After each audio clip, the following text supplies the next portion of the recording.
April, May, June are the most dangerous months of the year for tornadoes. And yet, according to preliminary numbers that we have, we've already seen a record number of storms in 2023, with 410 tornadoes documented in just the first 3 months alone. That's a crazy number. So the question we have to ask ourselves is, how can we best prepare for them and keep our loved ones safe? ABC Chief Meteorologist Ginger Zee is here with all of these tips for weathering the storm. Thank you so much for being here. And I was looking through these tips.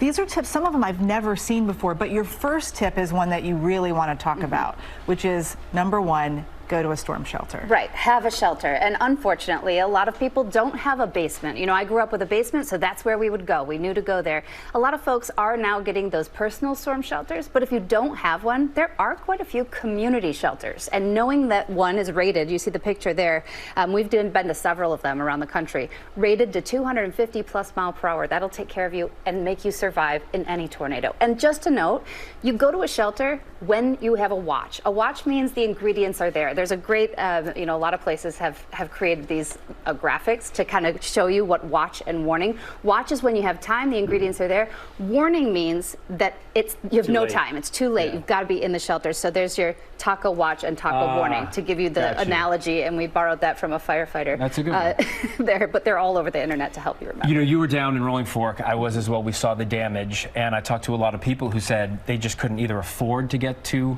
a shelter or couldn't. So then you write it out in your home. Right. And when you're there, what do you need to know? Right. And if you don't, but still, make that plan if you can, possibly. Because we know for days in advance when we're going to have these deadly outbreaks often. But the most important thing is have two ways of getting warning. Number one needs to be this device. This is a NOAA weather radio. You hear us say it all the time, but I don't think a lot of people have one, and I don't think a lot of folks know what it is.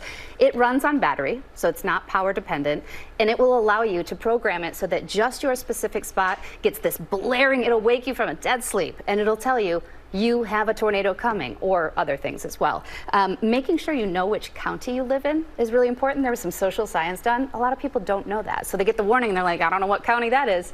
Know your county and know when you get a warning. You can get these at CVS. You can get them at any pharmacy. You can get them online. They're 10, 15, 20 bucks. Really affordable way to stay alive. And sometimes they even give these away for free. Yes. I remember seeing a lot of that. What else do we need? So this one is so easy and really can be life-saving. People get blunt force trauma to the head when the debris is flying around. Having a helmet in your shelter, even if you have an underground shelter, is really important because, as you just realized in Mississippi when you were there, the debris or the roof came down on top of them. It saved them because it blocked them from other debris.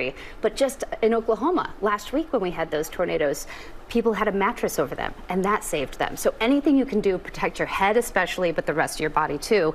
And then when you're down there, you've got to have something for what happens after. Tornado passes, and I've heard, I was in Alabama just a couple years ago, a family, this older couple who was in their basement. They did the right thing, but then they were kind of under this collapsed debris. And the first responders couldn't find them for a while. Have a whistle.